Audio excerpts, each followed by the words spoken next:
Hey, assalamu alaikum. I am Prabha Fatima, the owner of my page. Let it go.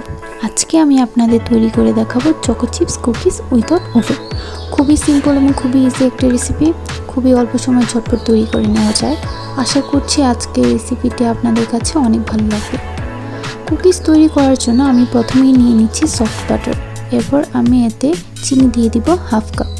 এখন এটাকে hand উইস্কের সাহায্যে just হালকা হাতে mix করে নিচ্ছি।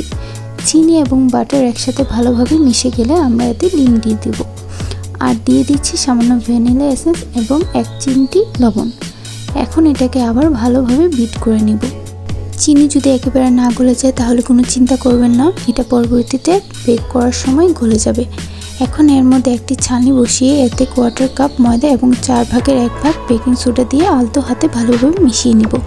যখন এটা খুব ভালোভাবে মিক্স হয়ে যাবে তখন আমাদের এতে অ্যাড করতে হবে চকো চিপস। চকো চিপসের পরিমাণটা আপনাদের পছন্দ মতো দিয়ে দিবেন। জাস্ট হালকা হাতে এটাকে মিক্স করলেই হবে, বেশি মিক্স করার কোনো দরকার নেই। এতে কি হবে, চকলেটটি গলে যেতে পারে। ভালোভাবে মিক্স করা হয়ে গেলে আমরা কমপক্ষে আধা ঘন্টার জন্য ফ্রিজে রেখে দিব। এতে কুকি বেক করলে কুকিগুলো খুব সুন্দরভাবে বেক হবে এবং টেস্টও বেটার হবে। আধা ঘন্টা পর ফ্রিজ থেকে আমি ডোটাকে বের করে নিয়েছি।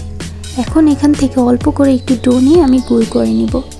এভাবে করে গোল করে নিলে বেক করার সময় কুকিটা খুব সুন্দর গোলাকার শেপের হবে। একটা একটা করে শেপ করে দিয়ে এগুলাকে আমি এখন একটা বাটিতে বসিয়ে দিচ্ছি। এখন চুলায় একটি হাঁড়ি বসিয়ে এটাকে আমি লো হিটে 10 মিনিটের জন্য প্রিহিট করে নেব।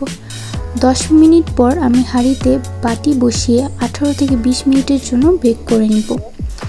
একদম কম আঁচে রেখে আমরা এটাকে 18 থেকে 20 মিনিটের জন্য বেক করে নিব।